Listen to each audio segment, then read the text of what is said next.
Hello, Andy. I'm happy to be here.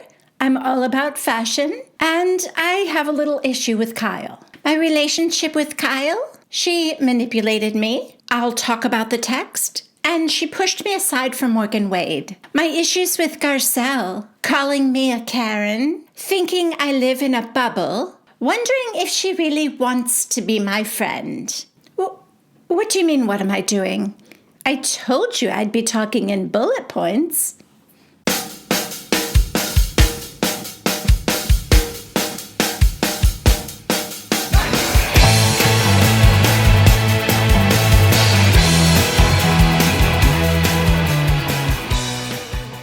Hi everybody, it's me, Jill, and welcome to Jill Informed. This is the recap of The Real Housewives of Beverly Hills, Season 13, Episode 18, The Reunion Part 1. Guys, real quick before I begin, at the end of this episode, I'm going to insert a little video footage of me making sort of an announcement, kind of a non-announcement maybe.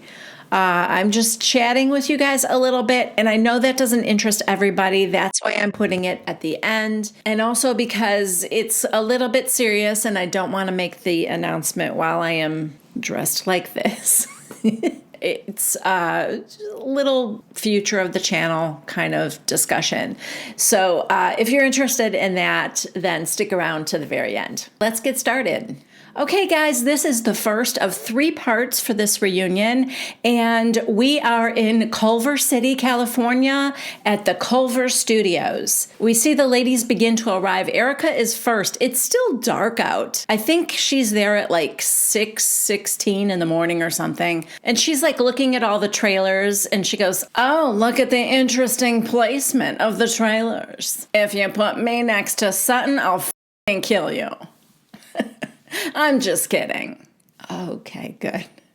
So you're not actually going to commit murder if your trailer is next to Sutton's. And also, what's wrong with you and Sutton now? Because the last thing that I saw was Sutton like apologizing to you, and you seemed happy that she was doing that and you accepted it. So that's weird. Most of the ladies are in their trailers now, and everyone is trying to manifest peace. Kyle has some crystals in her trailer for positive energy. Garcelle is like saging her trailer. Shouldn't she be saging the studio though? Like no one else is in her trailer but her. Like she needs the good energy out there where she's going to be confronting the others, right? Sutton's got Avi who's giving her positive affirmations. And Dorit is, channeling her inner Buddhist monk. So if you guys are wondering, is that a t-shirt on your head, Jill? Yes, it is. Denise, is your t-shirt on your head? Do not do this, Dorit. Yeah, it is. You guys who know me well know that my thing is kind of like if I'm going to do a look, it's just going to be with things that I have around the house. And I don't have any red fabric. And I was not going to go out to Joann's and buy a yard of red material. So, we make do.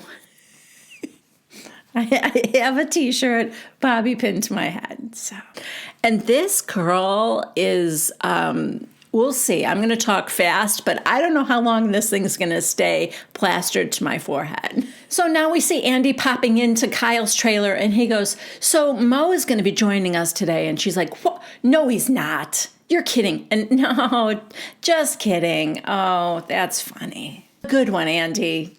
Now, Erica pops into Dorit's trailer, and this is where things get a little interesting. Dorit is a little bit nervous because Kyle said in the press that Dorit exaggerated their friendship. Then we see a little clip of it, and Dorit says to Erica, "I haven't heard from her in like a couple of months, and then yesterday I get a text from her, basically trying to silence me. It was so manipulative. It was so calculated." So then she shows the text to Erica, and Erica goes, "It's a novel," because it was so long, and for some reason Dorit goes, "Thank you."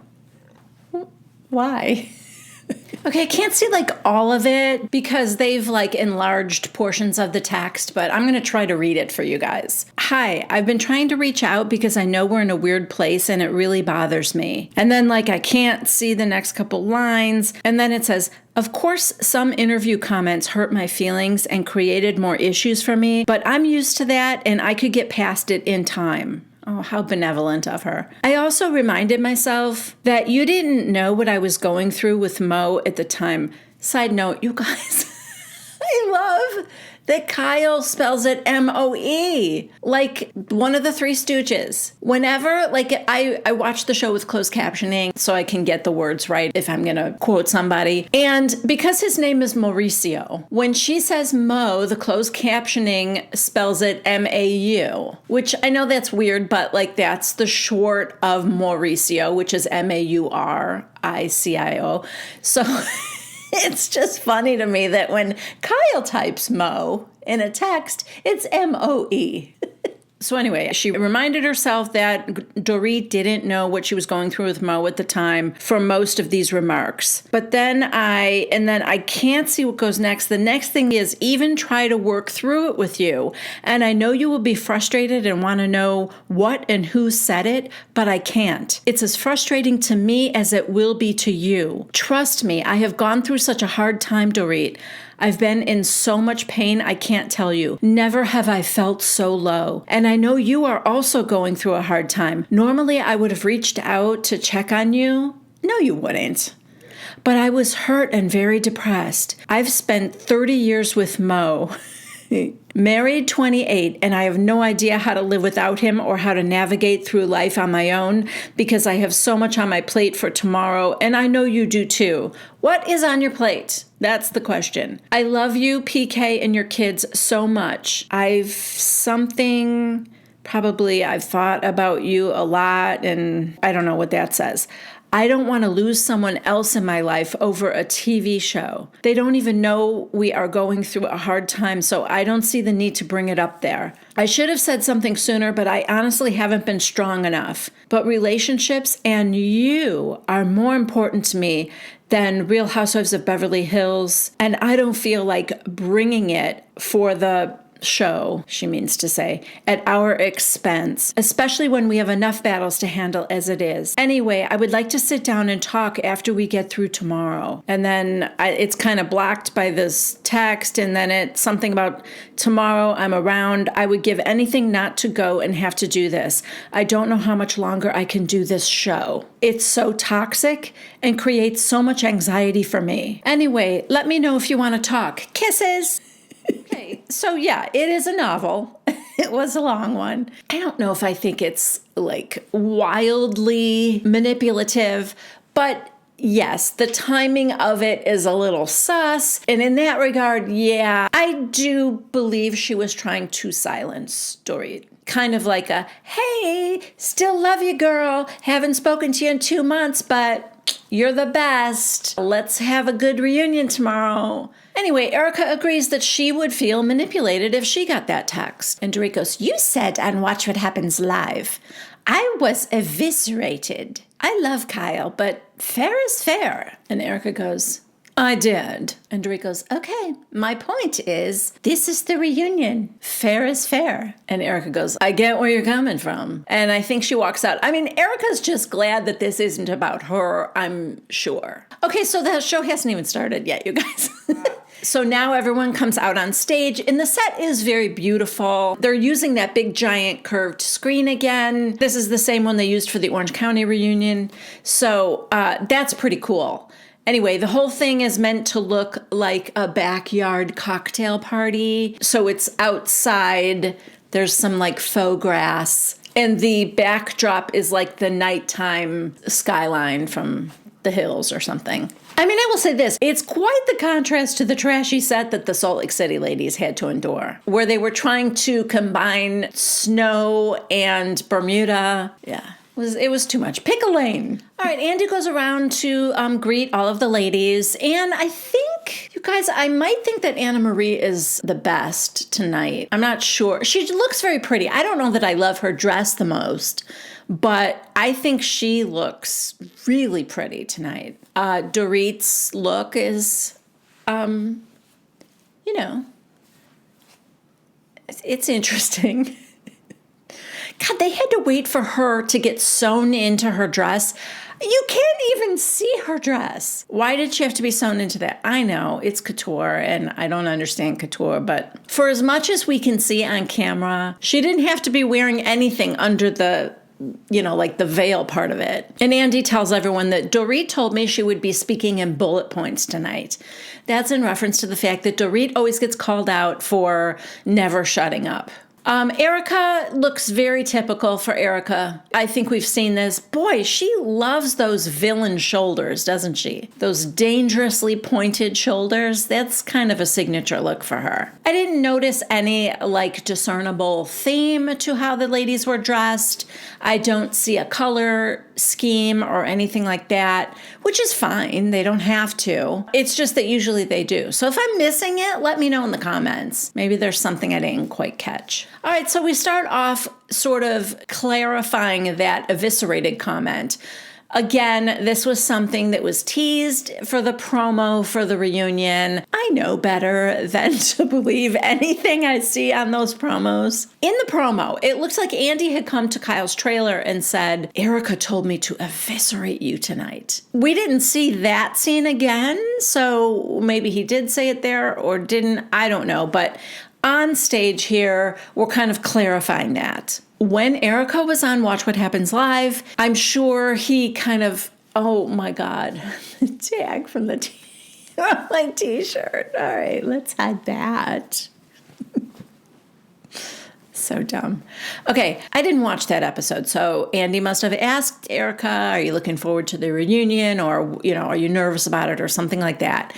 And she was saying that the last time, or last couple of times, she had been eviscerated. And I would just like to see everybody else get the same treatment. So the headline the next day is what Kyle saw. Real Housewives of Beverly Hills, Erica Jane wants co-star Kyle Richards, quote, eviscerated in upcoming season 13 reunion. Okay, I mean, she didn't say Kyle. She said, I want everybody to get the same treatment I did. Very different. Anyway, Kyle was hurt at first when she saw that, but she considers Erica to be such a very good friend, and she realized what she was actually saying, and so she didn't take it personally. So Andy goes, Dorit, how do you feel about Kyle's description of her friendship with Erica? Stir the pot, Andy. Dorit, I got stuck on the headlines hurt her, because that's exactly how I felt when I saw the headline that Kyle Richards says Dorit Kemsley exaggerated their friendship. And Kyle's like, that was in response to what you said. You asked about my marriage on camera. On Watch What Happens Live, you said that you were being replaced by Morgan Wade. And then really, I would say just to kind of puts a little salt in the wound, Kyle said, I mean, honestly, we don't hang out that much. How many times have we had lunch together off camera? And Dorit starts to say, we've known each other 7 years, Kyle. And Kyle's like, yeah, and I can count on one hand how many times we've hung out without cameras. I mean, I don't know if that's true or not, but it's maybe Dorit doesn't have other friends that she sees more than Kyle. Maybe to Dorit, that is a close friend. I don't know. So Kyle's like, listen, I'm trying to make the point that it doesn't matter. I still love Dorit very much. She does, however, blame Dorit for sensationalizing her relationship with Morgan Wade because she said, that caused a lot of trouble for me. Question, do you think maybe when you, on camera, tattooed your initial on to Morgan Wade's body, that could have sensationalized your relationship a little bit? Just wondering. Was it all Dorit's fault? Anyway, Kyle again says, I love you very, very, very much.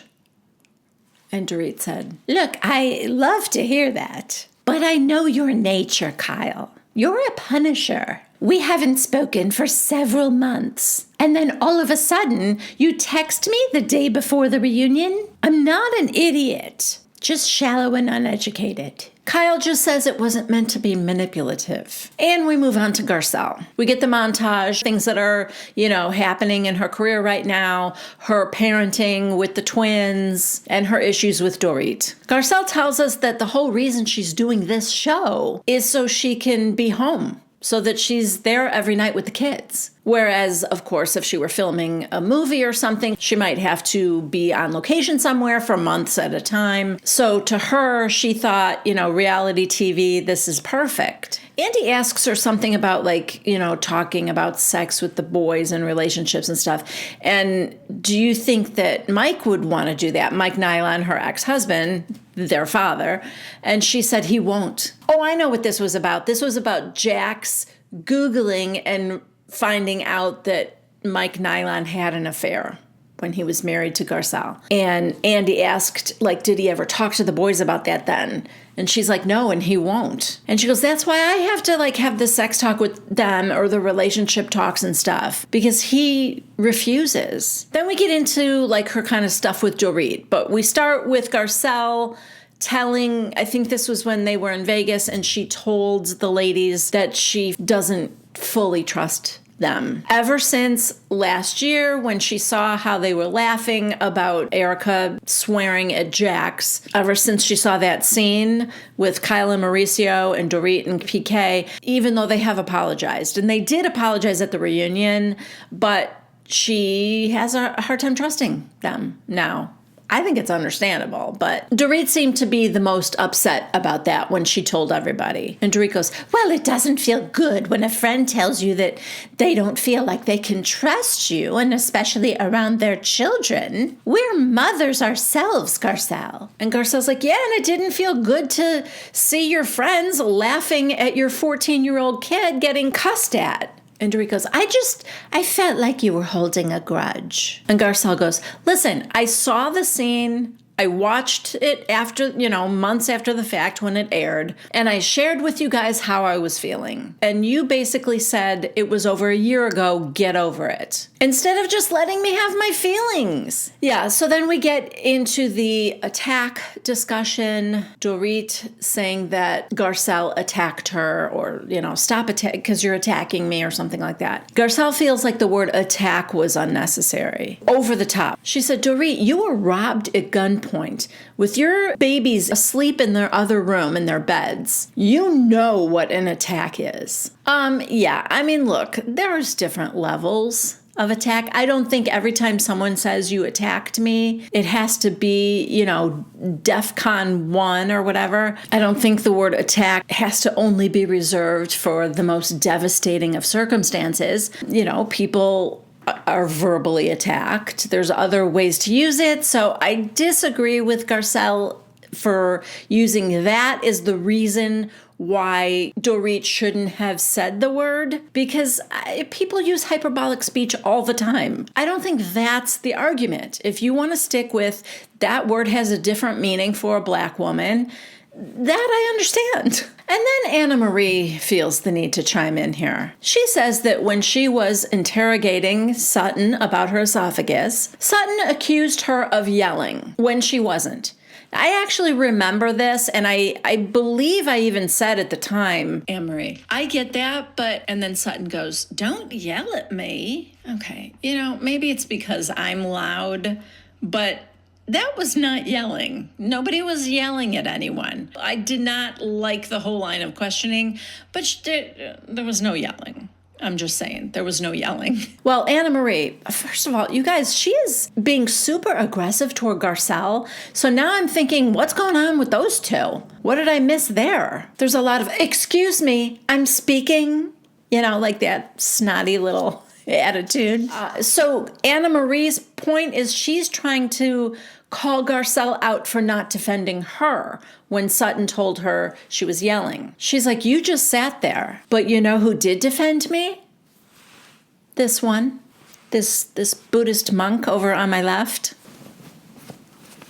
Thank you, Anna Marie. How can I be a Buddhist and a Karen? So then Dorit says to, this is rough, you guys, this scene. Dorit says to Garcelle, let me ask you this, Garcelle. Do you like me? There is a long pause. A really uncomfortably long pause. And Garcelle said, sometimes. Kyle's face is like, oh boy.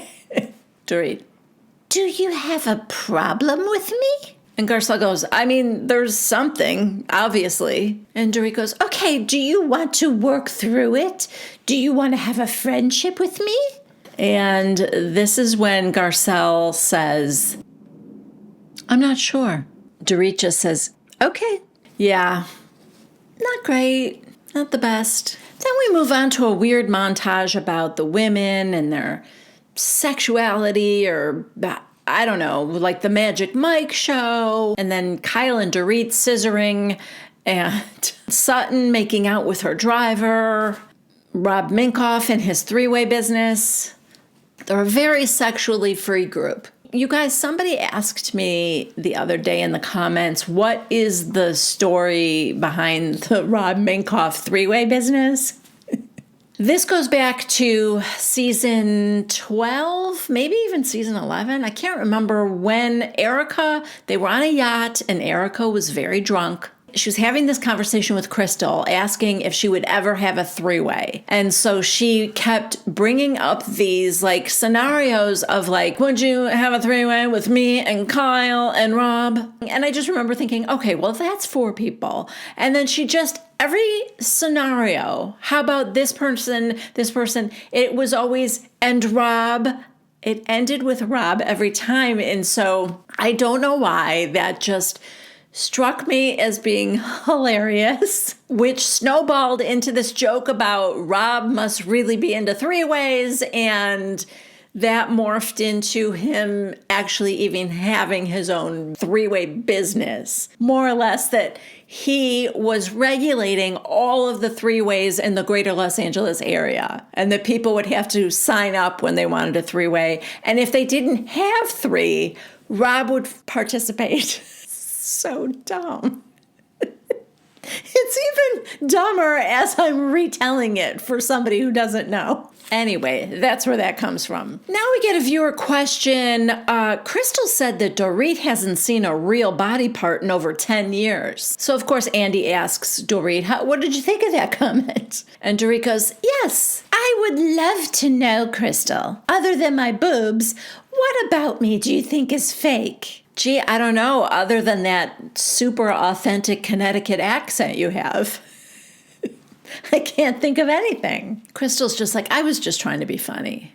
And Dorit goes, oh, funny. Then we get a viewer question about Sutton's driver. And Andy's like, was it more than once? And Sutton goes, maybe. Andy seemed jealous. He wanted a driver with benefits. And then Andy asks Kyle, in season 10, you were pretty put out that someone suggested you were having an affair with Teddy. What changed? And she goes, well, I changed a lot. I grew up thinking, everything had to be by the book. My mother taught us this is how you do everything. This is how you should be. And, I've changed. And, why wouldn't I maybe have a relationship with a woman? I don't know what the future holds. And maybe it's in the present.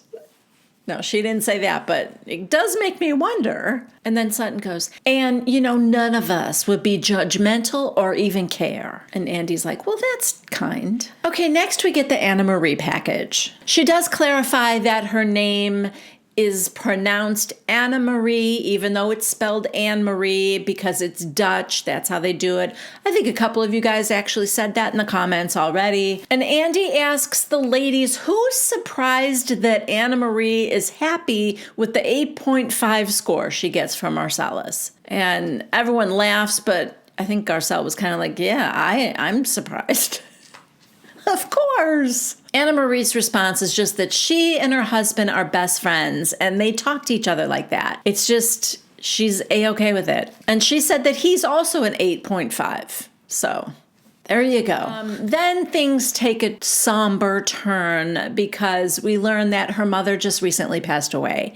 And this brings her to tears. It's really sad, actually, because it sounds like it was pretty sudden. She had a cough And Anne-Marie took her to the doctor, and they found an 8 by 7 centimeter tumor in her lungs. That's crazy. And I don't think that was that long ago. So in other words, I think that I don't have this information for sure, but I believe she died fairly quickly after that discovery. And this was all happening while they were filming the show. And Anne-Marie did not want that on the show. She didn't want to talk about it. She felt like it would be better for her to compartmentalize. When I'm doing the show, it's totally separate from what's happening here in my personal life with my mom, which I can understand that choice. I also think people would have been supportive if she had shared it, but I respect the fact that she did not want to share it. It also now makes me wonder if that's a little bit of why she was triggered by people and, like coming at Sutton kind of hard and stuff like that. I just wonder if it was affecting her in a way that was kind of making her more argumentative or something. I mean, she really came off pretty unlikable for her rookie season. And people let her know that too. She is well aware of how she came off to the public. She said that as an athlete, she's used to criticism. She can take it, but this was really tough. And she said, and I internalized it. Yeah, I would too. That's why I would never be on a show like this. So Andy's like, okay, I'm going to take a little left turn here, which was weird because she's still like sopping up her tears, but he wants to get into the thing with Anne-Marie and Crystal. He said, you knew Crystal before the show. So what did you think of her then? And is she the same person on camera? And Anne-Marie said, Crystal was awesome off camera. On camera, it was a different tune.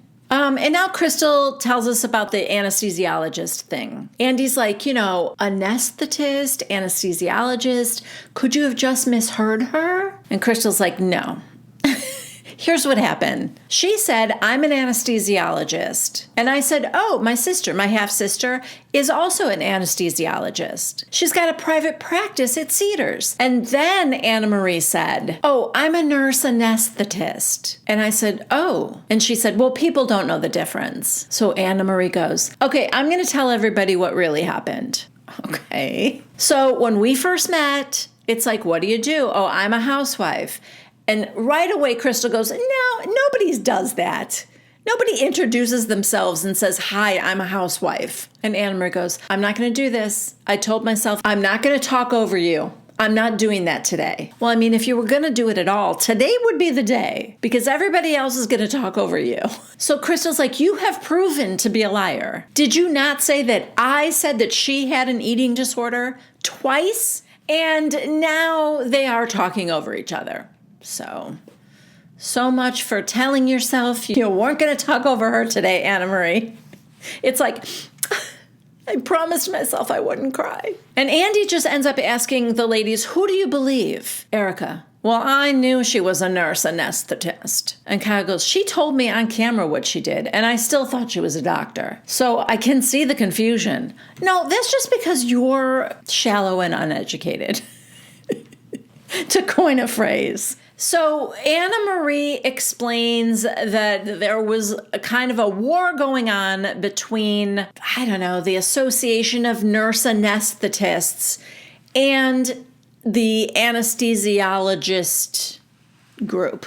And this felt weird to me. And for those of you that watched the show, let me know if you got the same vibe I did. But before she even says another thing, Kyle goes, and why is that? Is that because they can do the same thing? And Anne-Marie goes, yeah. And they're like taking business away from anesthesiologists. Anne-Marie's kind of nodding. And then Dorit jumps in. And for a different price. For less money.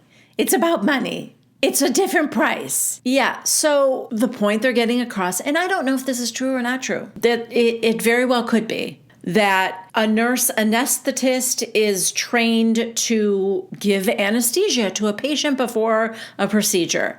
Maybe they are. Maybe you don't need a, anesthesiologist in the room. I don't know. But what feels weird to me is it almost felt planned. Like they knew this was going to come up during the reunion, and Kyle and Dorit both said, I'm going to have your back when that comes up. Because the way Kyle's like, and why is that? Is it because you guys can do the same thing? Like, it was weird. It felt rehearsed. That's all I'm going to say. It felt like it was rehearsed. So Crystal says, I just feel like you blur the lines. Like when you introduce yourself, I think you might know that there's a confusion there with people not understanding the difference between an anesthesiologist and a nurse anesthetist. And I think you take advantage of that. But how you weaponized your profession against her, pointing to Sutton, that's when I had it. So then Anne-Marie goes, well, look, it was presented to me in an odd way. Yeah, hold on. That's what I said from the beginning. Anna-Marie got her information from Kyle, who clearly does not understand much. Kyle kept making it sound like Sutton was picking and choosing when she could eat or what she could eat. Like saying, oh, I can't swallow because I have a small esophagus. I kept thinking to myself, Anna-Marie is forming her opinion, her medical professional opinion, based on Kyle's weirdo interpretation of it. I was hoping that she would just talk to Sutton and ask questions about it and realize that Kyle was kind of wrong. Anyway, what Anna-Marie says is, it was presented to me a little bit weird, but I just want to apologize to you, Sutton, because watching it back was painful. I hated my behavior. And Sutton goes, I don't care about talking about my esophagus. It was that you were talking behind my back and saying it was to hide an eating disorder. That was hurtful. And Anna-Marie goes, I'm very sorry. I am very sorry, Dorit. It feels genuine. Okay. Aren't you supposed to be taking a vow of silence? Sutton just said, yeah, we all make mistakes in this group. Lord knows. Okay, so now we get the Crystal montage. We do see the flashback to her saying in her confessional, these women are quite savvy, but clearly not highly educated.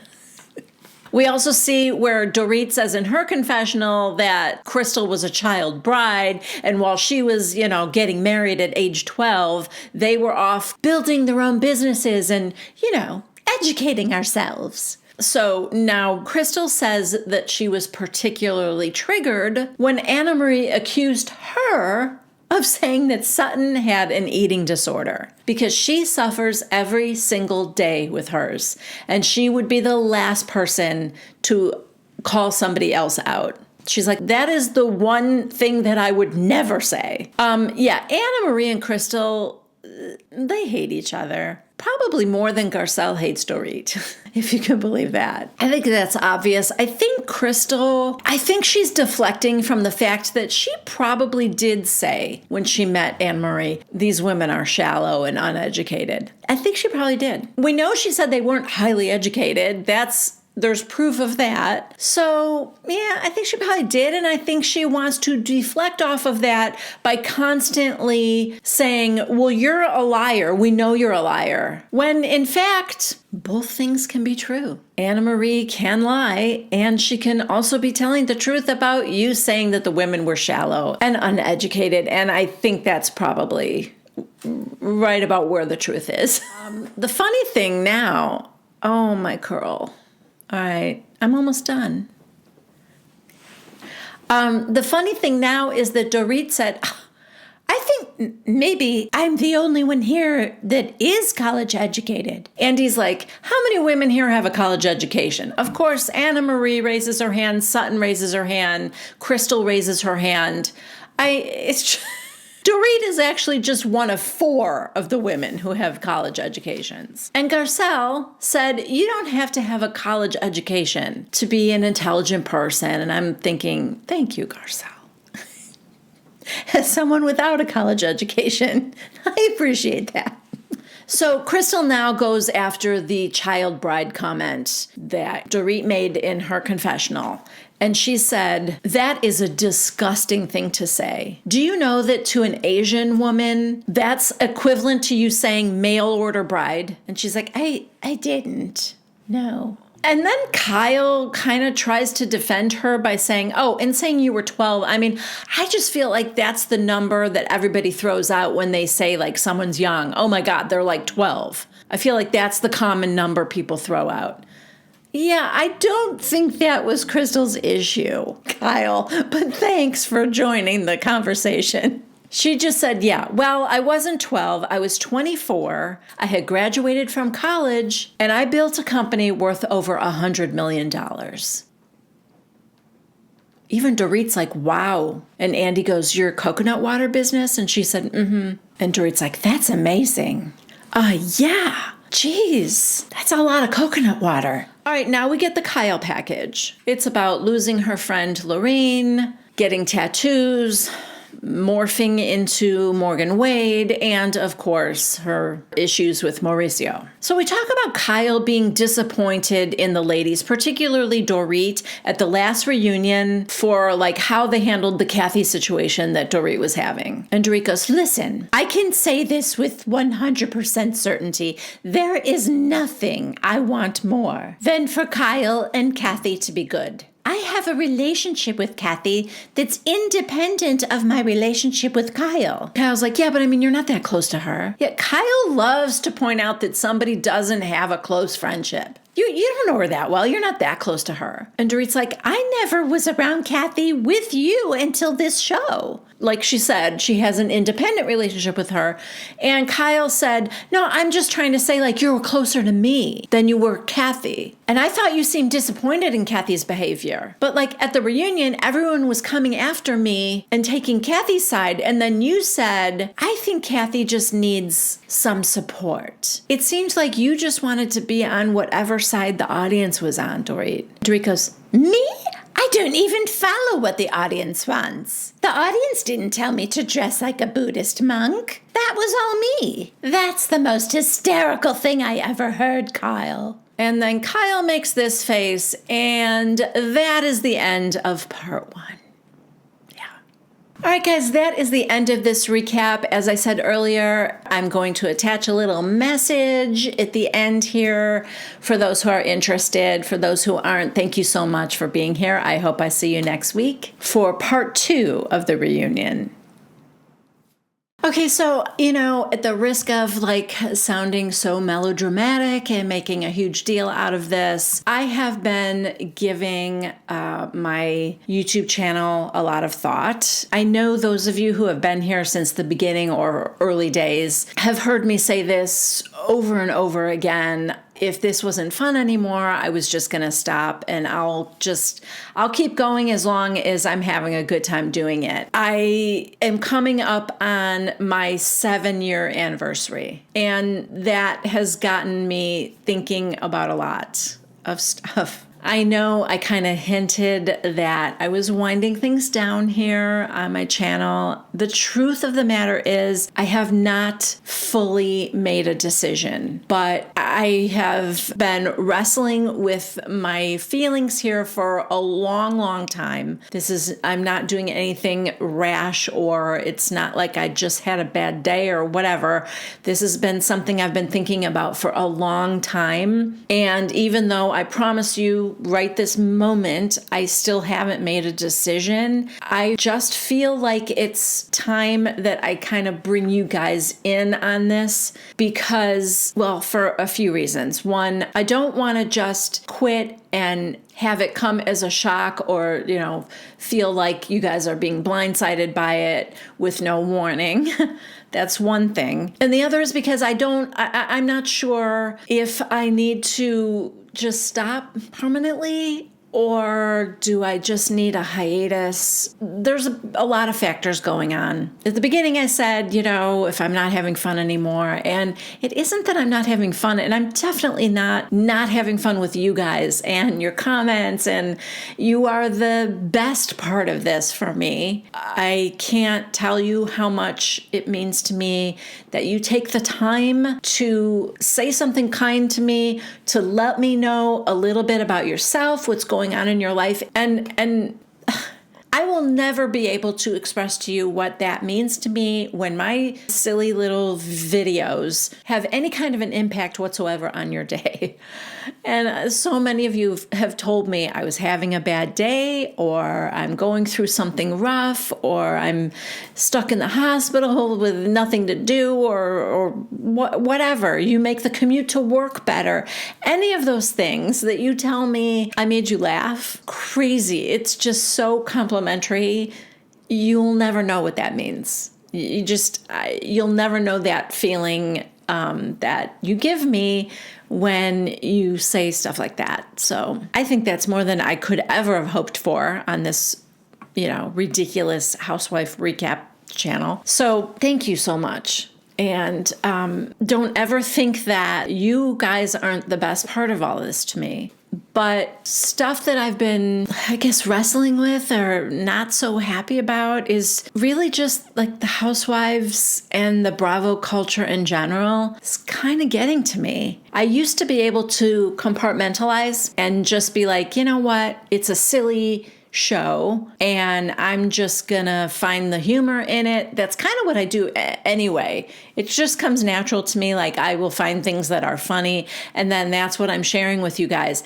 So many of you tell me you can't stomach this show anymore. So thank you for doing the hard work, and thank you for making it a little more palatable for us. I guess what I'm saying is I'm finding it hard to be palatable for me anymore. I have mixed feelings about it, to be honest with you. I'm sorry if I'm rambling. I really did not kind of write out a script for this. So it might be choppy with editing, and I hope I'm not going on too long, but I also didn't want to do a whole separate video because I can't stand those I'm leaving YouTube videos. Who cares, lady? Just go. It's not an airport. You don't need to announce your departure here. That's kind of how I feel. Nobody's going to care that much to watch a whole video just dedicated to this. So that's why I'm not doing that. I'm going to try to be succinct. I'm also going to throw this in at the end of the video. So if people don't care, they don't have to watch. Anyway, I have mixed feelings because I don't love that these women are coming forward and saying, yes, Bravo's kind of exploiting the fact that we have a drinking problem, or they're causing scenarios where they're trying to get us to fight and all that sort of manufactured stuff. I know all that. I know it has evolved into that. And I do think that Bravo is kind of stuck between a rock and a hard place where they feel like they have to top each other year after year. And what is happening now is these women are going to jail. This is how high the stakes have become. It's absurd. And this stuff is becoming less enjoyable to me. And it's just becoming harder and harder for me to laugh at and make fun of and have a good time with. So when I say I don't know if I'm having a good time anymore, it might be that I need to move away from Housewives. As I'm sitting here now, it's March 1st, 2024. I feel like Real Housewives of New Jersey should be starting soon, and I'm dreading it. This feeling I have inside is, I don't care. That's not good. That is not good. I don't want to come on here and just feel like it's stale, or I'm just phoning it in and I'm not feeling it and I'm not having fun with it. I know you guys can tell when I'm not having fun, and I don't want that. That's pointless. And yet at the same time, I know that if I say I'm coming back and I'm going to go a different direction, I'm going to do different shows, I think about different shows. I mentioned The Traitors and how much fun I'm having with that show, and figuring things out and all the nuances of how it works and the calculated moves that people are making. But at the end of the season, it's over. And now we get a whole new cast of people, or, it's different than Housewives, where we're supposed to believe that this is just how they behave. This is their lives. It's different. They're playing a game, and it's fun. I even think about, I saw this guy do recaps of House Hunters episodes, just random. I mean, House Hunters has 380 seasons. I don't know, in the hundreds. I'm exaggerating, but in the hundreds. So it's not like he's going season 1, episode 1. He's just does like a random one here and there where like maybe the couple's obnoxious or the realtor is, or there's something funny about it.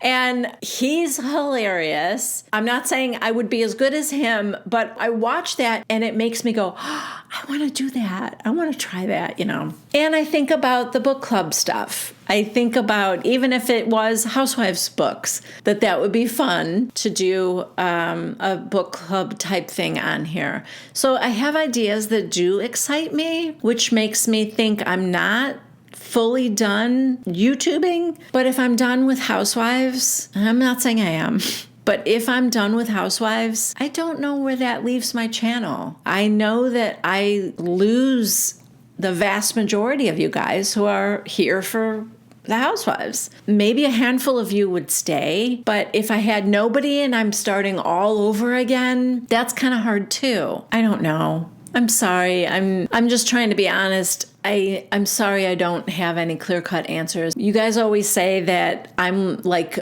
your friend in your head. Well, you guys are my friends in my head too. And I feel like I'm just bouncing ideas off of you guys right now. At the very least, I want to share with you where I'm coming from in case I don't come back. And it won't be a huge surprise. I mean, I would say goodbye to you guys, but I just don't want this to be a shock to anybody. But the Housewives things, End of Beverly Hills here might be a wrap on the Housewives for me. I didn't mention this. This happened to me maybe about a month ago. YouTube took down one of my videos for the Real Housewives of New Jersey. And for a really weird reason that I was absolutely convinced was a mistake. I mean, it is a mistake, but they said I was like promoting like a conspiracy theory, or that I was... I can't remember exactly what it was, but I actually had to go through training because of this. And the video is still down. I can't tell you, the video was about 6 months old at the time. So I don't know what algorithm found it or why it took so long to flag it or what. The only thing that makes sense to me is the title. I always put the title of the episode on my thumbnail, and then I also repeat the title of the episode. You guys know how it works here. And the title was controversial. It was the episode where Joe Gorga is talking about getting into the pizza oven business with Louis and how that kind of fell apart. And he was calling it pizza, this other word that's, you know, the opening of a fence. Pizza and then that. That was also written on the thumbnail because that was the name of the episode. That phrase is also a conspiracy theory, and I'm not going to even get into all that again, or this thing will get taken down. Who knows? So I really don't know what I did wrong or why, but I disputed it, and my mistake, I didn't see where I could state my case, like why I thought it was wrong. I just disputed it, and so they looked at it again, and they said, no, they stand by it. The video comes down.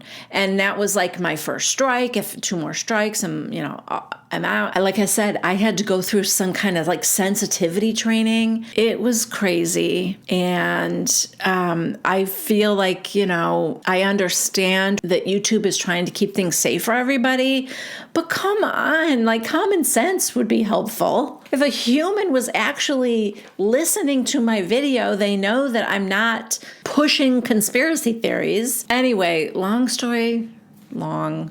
There's a lot of reasons that I've been feeling a little down about all of this. So I just wanted to keep you guys posted. At the very least, when I am done with the reunions here for Beverly Hills, I still have a few episodes of Sister Wives to go. And after that, at the very least, I'm going to be taking a hiatus. I think I'm going to take the summer off. And I'm going to see how I feel. Maybe I just need a big, long break to make me realize how much I miss and want to come back. Or maybe the big long break will make me realize that Housewives is not the direction I want to stay with. And that's scary because, again, I know changing my channel drastically like that is going to hurt my channel, but I just thought I would give you guys that warning. And know that no matter what I decide to do, like, I value your opinions, I value you, and I love you guys.